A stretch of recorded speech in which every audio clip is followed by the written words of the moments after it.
Hello, squirrels. We're back with Anne of Green Gables, Chapter 3. Marilla Cuthbert is Surprised. Marilla came briskly forward as Matthew opened the door, but when her eyes fell of the odd little figure in the stiff, ugly dress with long braids of red hair and the eager, luminous eyes, she stopped short in amazement. Matthew Cuthbert! Who's that? She ejaculated. Both books. Where is the boy? There wasn't any boy, said Matthew wretchedly. There was only her. He nodded at the child, remembering that he had never even asked her name. No boy, there must have been a boy, insisted Marilla. We sent word to Mrs. Spencer to bring a boy. Well, she didn't. She brought her. I asked the station master, and I had to bring her home. She couldn't be left there, no matter where the mistake had come in. Well, this is a pretty piece of business, ejaculated Marilla. During this dialogue, the child had remained silent, her eyes roving from one to the other, all the animation fading out of her. Suddenly, she seemed to grasp the full meaning of what had been said. Dropping her precious carpet bag, she sprang forward a step and clasped her hands. You don't want me? She cried. You don't want me because I'm not a boy? I might have expected it. Nobody ever did want me. I might have known it was all too beautiful to last. I might have known nobody really did want me. Oh, what shall I do? I'm going to burst into tears. Burst into tears she did, sitting down on a chair by the table, flinging her arms out upon it and burying her face in them. She proceeded to cry stormily. Marilla and Matthew looked at each other deprecatingly across the stove. Neither of them knew what to say or do. Finally, Marilla stepped lamely into the breach. Well, there's no need to cry so about it. Yes, there is need. The child raised her head quickly, revealing a tear-stained face and trembling lips.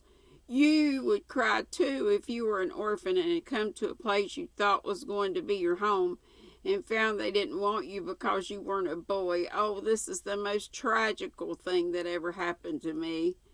Something like a reluctant smile, rather rusty from long disuse, mellowed Marilla's grim expression. Well, don't cry any more. We're not going to turn you outdoors tonight. You'll have to stay here until we investigate this affair. What's your name? The child hesitated for a moment. Will you please call me Cordelia? She said eagerly. Call you Cordelia? Is that your name? No, not exactly my name, but I would love to be called Cordelia. It's such a perfectly elegant name. I don't know what on earth you mean. If Cordelia isn't your name, what is? Anne Shirley reluctantly faltered forth the owner of that name. But oh, please, do call me Cordelia. It can't matter much to you what you call me if I'm only going to be here a little while, can it? And Anne is such an unromantic name. Unromantic fiddlestick, said the unsympathetic Marilla. Anne is a real good, plain, sensible name. You've no need to be ashamed of it. Oh, I'm not ashamed of it, explained Anne, only I like Cordelia better. I've always imagined that my name was Cordelia. At least I always have of late years. When I was young, I used to imagine it was Geraldine, but I like Cordelia better now. If you call me Anne, please call me Anne spelled with an E. What difference does it make how it's spelled? Asked Marilla with another rusty smile as she picked up the teapot. Oh, it makes such a difference. It looks so much nicer. When you hear a name pronounced, can't you always see it in your mind just as if it were printed out? I can, and A-N-N looks dreadful, but A-N-N-E looks so much more distinguished. And my middle name is Anne, no E. And I used to spell it with an E sometimes when I was a kid in school. And if you'll only call me Anne spelled with an E, I shall try to reconcile myself to not being called Cordelia. Well, very well then, Anne spelled with an E. Can you tell us how this mistake came to be? We sent word to Mrs. Spencer to bring us a boy. Were there no boys at the asylum? Oh, yes. There was an abundance of them, but Mrs. Spencer said distinctly that you wanted a girl about 11 years old, and the matron said she thought I would do. You don't know how delighted I was. I couldn't sleep all last night for joy. Oh," she added reproachfully, turning to Matthew, "why didn't you tell me at the station you didn't want me and leave me there? If I hadn't seen the white way of delight and the lake of shining waters, it wouldn't be so hard." "What on earth does she mean?" demanded Marilla, staring at Matthew. She's just referring to some conversation we had on the road," said Matthew hastily. "I'm going out to put the mare in, Marilla. Have tea ready when I come back." "Did Mrs. Spencer bring anybody over besides you?" continued Marilla when Matthew had gone out. "She brought Lily Jones for herself. Lily's only 5 years old, and she's very beautiful and had nut brown hair. If I was very beautiful and had nut brown hair, would you keep me?" "No, we want a boy to help Matthew on the farm. A girl would be of no use to us. Take off your hat." "I'll lay it and your bag on the hall table." Anne took off her hat meekly. Matthew came back presently, and they sat down to supper, but Anne could not eat. In vain she nibbled at the bread and butter and peeked at the crabapple preserve out of the little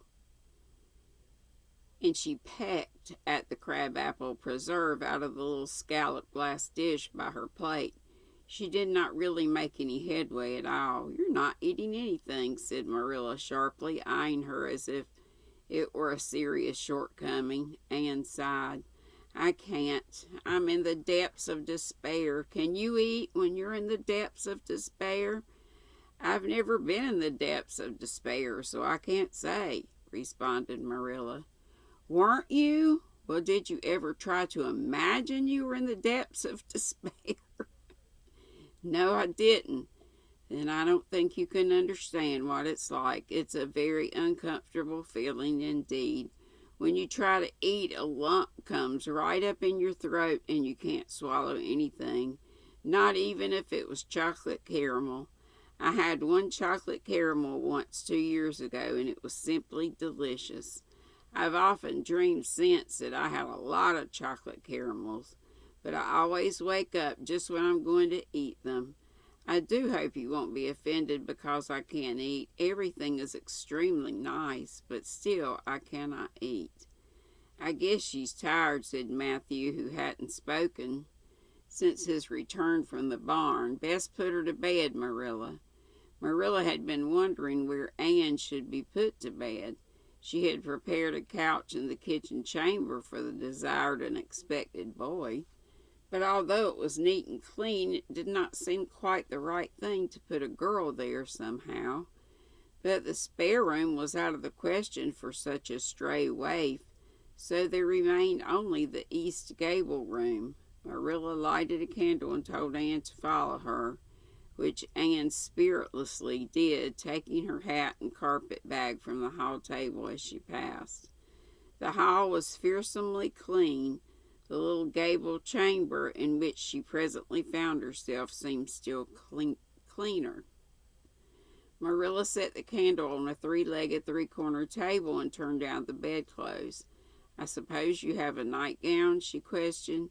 Anne nodded. "Yes, I have 2. The matron of the asylum made them for me. They're fearfully skimpy. There's never enough to go around in an asylum, so things are always skimpy. At least in a poor asylum like ours. I hate skimpy night dresses, but one can dream just as well in them as in lovely trailing ones with frills around the neck. That's one consolation. Well, undress as quick as you can and go to bed. I'll come back in a few minutes for the candle. I daren't trust you to put it out yourself. You'd likely set the place on fire." When Marilla had gone, Anne looked around her wistfully. The whitewashed walls were so painfully bare and staring that she thought they must ache over their own bareness. The floor was bare too, except for a round braided mat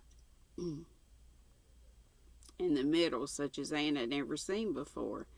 In one corner was the bed, a high, old-fashioned one with 4 dark, low-turned posts. In the other corner was the aforesaid 3-corner table adorned with a fat red velvet pincushion hard enough to turn the point of the most adventurous pen. Above it hung a little 6-by-8 mirror. Midway between the table and the bed was the mirror, with an icy white muslin frill over it, and opposite it was the washstand. The whole apartment was of a rigidity not to be described in words, but which sent a shiver to the very marrow of Anne's bones. With a sob, she hastily discarded her garments, put on the skimpy nightgown, and sprang into bed, where she burrowed face downward into the pillow and pulled the clothes over her head.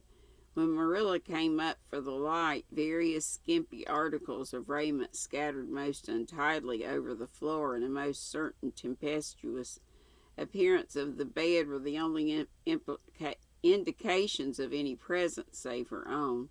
She deliberately picked up Anne's clothes, placed them neatly on a prim yellow chair, and then, taking up the candle, went over to the bed. "Good night," she said, a little awkwardly, but not unkindly. Anne's white face and big eyes appeared over the bedclothes with a startling suddenness. "How can you call it a good night when you know it must be the very worst night I've ever had?" she said reproachfully. Then she dived down into invisibility again. Marilla went slowly down to the kitchen and proceeded to wash the supper dishes. Matthew was smoking, a sure sign of being perturbed of mind. He seldom smoked, for Marilla set her face against it as a filthy habit. But at certain times and seasons he felt driven to it, and then maybe, Marilla winked at the practice, realizing that a mere man must have some vent for his emotions. "Well, this is a pretty kettle of fish," she said wrathfully. "This is what comes of sending word instead of going ourselves. Richard Spencer's folks have twisted that message somehow. One of us will have to drive over and see Miss Spencer tomorrow, that's certain. This girl will have to be sent back to the asylum." "Yes, I suppose so," said Matthew reluctantly. "You suppose so? Don't you know it?" "Well, now, she's a real nice little thing, Marilla. It's kind of a pity to send her back when she's so set on staying here." "Matthew Cuthbert, you don't mean to say you think we ought to keep her?" Marilla's astonishment could not have been greater if Matthew had expressed a predilection for standing on his head. "Well, now, no, I suppose not exactly," stammered Matthew, uncomfortably driven into the corner for his precious meaning. "I suppose we could hardly be expected to keep her." "I should say not. What good would she be to us?" "We might be some good to her," said Matthew suddenly and unexpectedly. "Matthew Cuthbert, I believe the child has bewitched you. I can see as plain that you want to keep her." "Well, now, she's a real interesting little thing," persisted Matthew. "You should have heard her talk coming from the station." "Oh, she can talk fast enough. I saw that at once. It's nothing in her favor either. I don't like children who have so much to say, and I don't want an orphan girl, and if I did, she isn't the style I'd pick out. There's something I don't understand about her. No, she's got to be dispatched straight back to where she came from." "I could hire a French boy to help me," said Matthew, "and she'd be company for you." "I'm not suffering for company," said Marilla shortly, "and I'm not going to keep her." "Well, now, it's just as you say, of course, Marilla," said Matthew, rising and putting his pipe away. "I'm going to bed."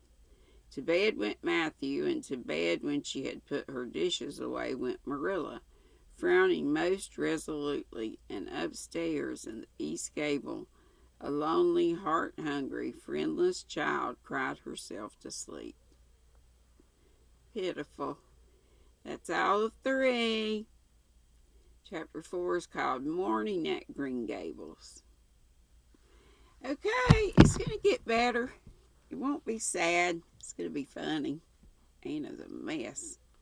I love her vocabulary and her imagination, her scope for imagination. See you later. I hope to see you at 3. Live at 3. Tea with Dee. Tea with GrannyDee at 3. Whatever. Be sweet. Don't be ugly. Bye.